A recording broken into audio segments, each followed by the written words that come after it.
খ্রিস্টপূর্ব ৩৭৫ সালে ভারতবর্ষে একটি মহান মানুষের জন্ম হয়, যার নাম ছিল আচার্য চাণক্য। আর এই চাণক্যজি এমন একটি মানুষ ছিলেন যাকে কেবলমাত্র কথায় নয়, বরং ওনাকে সমগ্র পৃথিবীর সব থেকে চালাক এবং বুদ্ধিমান মানুষ মনে করা হতো। আর জীবনে সফলতা পাওয়ার জন্য এবং নিজের শত্রুদেরকে হারানোর জন্য এমন এমন নীতি চাণক্যজি তৈরি করতেন, যে রকমের নীতি আজ পর্যন্ত কেউ তৈরি করতে পারেনি। আজ থেকে ২৪০০ বছর আগে তৈরি করা এই নীতিগুলো আজও অনেক দেশে ব্যবহার করা হয় সফল হবার জন্য ও শত্রুদেরকে হারানোর জন্য। আর আজকের এই ভিডিওতে আমি আপনাদের চাণক্যজির বলা সবথেকে পাওয়ারফুল একটি নীতি সম্পর্কে বলবো, যা আপনার জীবন সম্পূর্ণরূপে পরিবর্তন করে দেবে। তাই আজকের এই ভিডিওটিকে শেষ পর্যন্ত অবশ্যই দেখবেন। তো চলুন শুরু করা যাক। নাম্বার 1, নিজের রাগকে সবসময় নিয়ন্ত্রণে রাখবেন।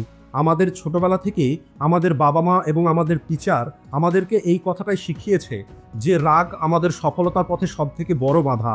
অর্থাৎ এই রাগ আমাদের কেরিয়ারকে মুহূর্তের মধ্যেই শেষ করে দিতে পারে।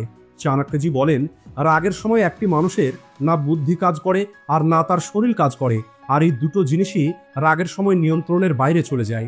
আর যখন কোনো একটি জিনিস আমাদের নিয়ন্ত্রণের মধ্যে থাকে না, তখন সেটার পতন নিশ্চিত।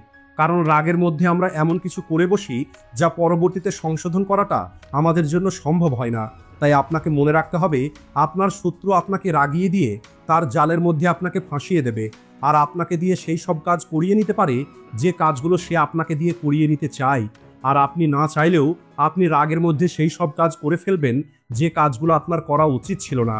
রাগের মধ্যে আপনি আপনার নিয়ন্ত্রণটা সামনের মানুষের হাতে দিয়ে দেন, আর এরপরে সামনের মানুষটি একটি টিভির রিমোটের মতো করে আপনাকে ব্যবহার করে। তাই আজকের পরে যখনই আপনার মধ্যে রাগ আসবে, আপনি আপনার রাগকে এমনভাবে নিয়ন্ত্রণ করবেন যেমন একটি কচ্ছপ নিজেকে তার খোলের মধ্যে গুটিয়ে নেয়। যখন আপনার শত্রু আপনাকে রাগানোর চেষ্টা করবে, তখন আপনি দ্রুত কোনো রকমের উত্তর দেবেন না, বরং শান্ত থেকে ভেবেচিন্তে আপনি আপনার উত্তর দেওয়া শিখুন। যখনই আপনি শান্ত হয়ে কোনো একটি বিষয়ে ভেবেচিন্তে কথা বলবেন, তখন আপনার ব্রেন একটি আলাদা লেভেলে কাজ করবে।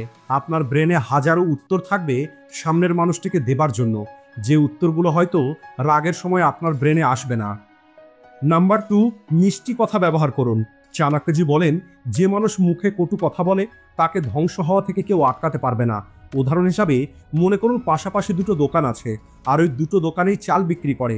প্রথম দোকানে চালের দাম কম এবং চালের কোয়ালিটিও অনেক ভালো, কিন্তু তারপরেও প্রথম দোকানে কাস্টমারের ভিড় নেই। অন্যদিকে পাশের দোকানে কাস্টমারের অনেক ভিড়। যদিও দ্বিতীয় দোকানে চালের দাম বেশি এবং কোয়ালিটি অতটা ভালো নয়, কিন্তু দ্বিতীয় দোকানদারের একটা জিনিস অন্য সবার থেকে ভালো, সেটা হলো তার মুখের মিষ্টি কথা, অর্থাৎ তার কমিউনিকেশন স্কিল। ওই দ্বিতীয় দোকানদার প্রতিটা কাস্টমারের সঙ্গে ভালোভাবে কথা বলার সঙ্গে সঙ্গে তাদের অনেক সম্মানও দিত। আর এটাই হলো কারণ যে দ্বিতীয় দোকানে সবসময় কাস্টমার বেশি হতো। আপনাকে এই কথাটা মনে রাখতে হবে, প্রতিটা মানুষই প্রশংসা এবং সম্মান পেতে চায়। আর এটাও নয় যে আপনি কোনো একটি মানুষের মিথ্যে প্রশংসা করবেন, এর ফলে আপনার ইমেজটা নষ্ট হয়ে যাবে। আপনাকে সবসময় জেনুইন প্রশংসা করতে হবে, মিথ্যা কথা একদমই বলবেন না। আর সামনের মানুষটিকে এমনভাবে সম্মান দিতে হবে যেন সামনের মানুষটি নিজেকে কোনো রাজার থেকে কম কিছু মনে না করে। মনে রাখবেন, প্রতিটা মানুষ সেলফ রেসপেক্ট চায়। আপনার ব্যবহার তাদের সঙ্গে যত ভালো হবে, আপনার বিক্রিটা ততটাই বাড়তে শুরু করবে। আর এটাই হলো মিষ্টি কথা বলার জাদু। নাম্বার 3, নিজের লক্ষ্যকে সবসময় গোপন করে রাখুন। আপনার লক্ষ্যটা প্রত্যেকটি মানুষের সামনে বলবেন না।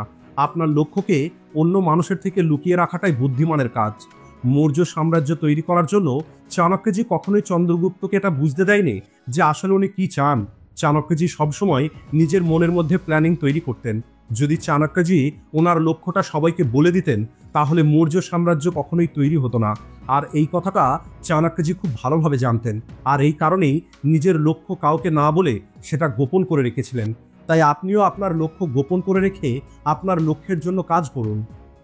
নাম্বার 4, ফালতু মানুষের কথা শোনা বন্ধ করুন।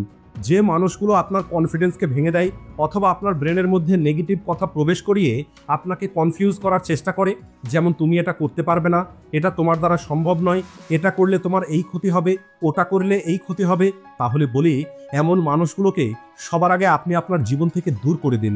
আপনি আপনার কাজ সম্পর্কে কোনো কিছুই ওই মানুষগুলোকে শেয়ার করবেন না। অন্যের বলা নেগেটিভ কথাগুলোকে ইগনোর করুন। সামনের মানুষের নেগেটিভ কথাগুলো মেনে নিয়ে আপনি কখনোই গিভ আপ করে দেবেন না, কারণ এটাও তো হতে পারে আপনি যে কাজটা করছেন সেই কাজটা কিছু মানুষের কাছে সত্যিই কঠিন, অথবা তারা চায় না ওই কাজটা করে আপনি তাদের থেকে এগিয়ে যাবেন, বা তারা চাইলেও ওই কাজটা করতে পারবে না, কিন্তু এই কাজটা আপনার জন্য কঠিন নয়। তাই অন্যের কথা না শুনে আপনি আপনার কাজ করে যান। Number 5, negative thoughts. আপনি ওই সমস্ত চিন্তাগুলোর সঙ্গে কখনোই জীবনে এগিয়ে যেতে পারবেন না যে চিন্তাগুলো আপনাকে আগে নিয়ে যাওয়া থেকে আটকাচ্ছে। চাণক্যজি বলেন, সেই মানুষটি কখনোই জীবনে এগিয়ে যেতে পারবে না যে মানুষটা তার অতীত সম্পর্কে সবসময় চিন্তাতে থাকে। আমাদের ভুলগুলো থেকে আমাদের অবশ্যই সবসময় নতুন কিছু শিখতে হবে, কিন্তু একই ভুল বারবার করা এবং ওই ভুল নিয়ে চিন্তা করা, এটা আমাদের জন্য বিপজ্জনক হতে পারে। আর আমি এটা বিশ্বাস করি, যে কখনো কোনো ভুল করেনি সে জীবনে কখনো কোনো কিছু করতেও পারবে না। অর্থাৎ আপনি চেষ্টা করবেন, তবেই তো আপনার ভুল হবে। আপনি ভুল না করে কখনোই কোনো কিছু শিখতে পারবেন না। তাই আপনি সবসময় নতুন কিছু শেখার চেষ্টা করুন। নাম্বার 6, শত্রুকে কখনো ঘৃণা করবেন না।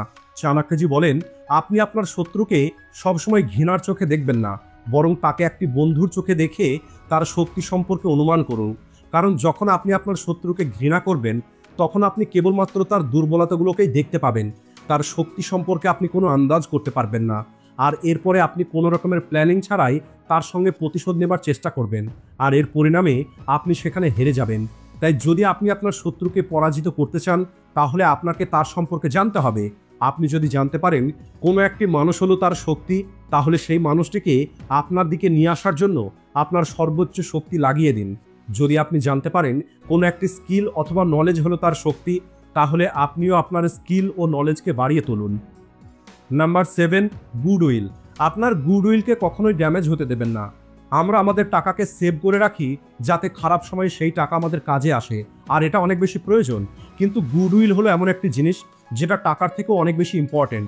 যেমন একটি কোম্পানির রেপুটেশন, অর্থাৎ ওই কোম্পানির সম্মানটা বিজনেসম্যানের দ্বারা তৈরি করা গুডউইলের উপরেই নির্ভর করে। আপনার গুডউইল যত ভালো হবে, আপনার বিজনেস তত দ্রুত বড় হতে থাকবে। মনে রাখবেন, টাকার লোকসানটা একটি সময় পর পরিশ্রমের সাহায্যে লস থেকে প্রফিটে নিয়ে আসা যাবে, কিন্তু আপনার একটি খারাপ গুডউইলকে পুনরায় ভালো তৈরি করাটা টাকা রোজগার করার থেকে অনেক কঠিন। এখানে ছোট্ট একটি এক্সাম্পল আমি আপনাদেরকে দিতে চাই। স্যামসাং কোম্পানির নোট 7 মোবাইল যখন ব্যাটারির প্রবলেমের কারণে ব্লাস্ট হওয়া শুরু হয়ে যায়, আর এই কেসটা এত বেশি বেড়ে যায় যে অনেকগুলো এয়ারলাইন্স কোম্পানি তাদের ফ্লাইটে যাত্রীদের এই নোট 7 মোবাইল নিয়ে যাত্রা করতে নিষেধ করে দেয়। তখন স্যামসাং দ্রুত অ্যাকশন নেয় আর তাদের সমস্ত নোট 7 ফোন রিটার্ন নেবার অ্যানাউন্স করে, আর কাস্টমারদেরকে দুটো অপশন দেওয়া হয়। আপনি নোট 7-এর পরিবর্তে S7 অথবা S7 এজ নিতে পারেন। অর্থাৎ সম্পূর্ণ সিদ্ধান্তটা কাস্টমারের উপরেই ছেড়ে দেয়। এর ফলে মানুষের বিশ্বাসটা স্যামসাংয়ের উপরে আরও বেশি বেড়ে যায়। স্যামসাং এটা খুব ভালো করে জানতো, যদি এখন আমরা হাত তুলে দিই তাহলে আমাদের কাস্টমারগুলো আমাদের প্রতি নেগেটিভ চিন্তা নিয়ে আসতে পারে এবং আমাদের অনেক বড় ক্ষতি হতে পারে। তাই স্যামসাং নিজের টাকা না বাঁচিয়ে নিজের গুডউইলকে বাঁচানোটাই বেশি ভালো মনে করেছিল। তাই আপনার একটি সঠিক সিদ্ধান্ত আপনাকে গুডউইলের সঙ্গে সঙ্গে টাকাও রোজগার করে দিতে পারে। নাম্বার 8, দুষ্ট মানুষের উপরে কখনোই ভরসা করবেন না। চাণক্যজি বলেন, একটি দুষ্ট মানুষের স্বভাব কখনোই পরিবর্তন হবে না। আপনি এদের জন্য যাই কিছু করেন না কেন, এরা আপনাকে ঠিক ততটাই হিংসা করবে যতটা তারা আগে আপনাকে হিংসে করত। কারণ এই দুষ্ট মানুষগুলোকে পৃথিবীর কোনো শক্তি পরিবর্তন করতে পারেনি।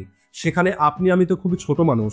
একটি সাপের বিষ তার দাঁতে থাকে, একটি বিচ্ছুর বিষ তার লেজে থাকে, কিন্তু একটি দুষ্ট মানুষের বিষ তার চিন্তা এবং তার ব্রেনের মধ্যে থাকে। এরা না কারোর ভালো বন্ধু হতে পারে, আর না এরা বিশ্বাসের যোগ্য হয়। যদি আপনার সঙ্গে কোনো একটি মানুষ ভুল কিছু করে থাকে আর আপনি পুনরায় তাকে ক্ষমা করে দিয়ে তার হাতটা ধরে রেখেছেন, তাহলে একটা কথা সবসময় মনে রাখবেন, যখনই আপনার খারাপ সময় আসবে তখন এই মানুষগুলোর উপরে সব থেকে বেশি নজর রাখবেন। কারণ এই দুষ্ট মানুষগুলো সবসময় আপনার দুর্বল হবার এবং আপনার খারাপ সময় আসার অপেক্ষা করে, যাতে আপনাকে ধ্বংস করতে পারে। তাই এমন মানুষগুলোকে চিনতে শিখুন আর এদেরকে আপনার জীবন থেকে বাইরে বার করে দিন। সবশেষে যদি আজকের এই ভিডিওটি আপনার জীবনে সামান্য হলেও ভ্যালু অ্যাড করে থাকে, তাহলে ভিডিওটিকে লাইক ও শেয়ার করতে ভুলবেন না। ভিডিওটি শেষ পর্যন্ত দেখার জন্য ধন্যবাদ।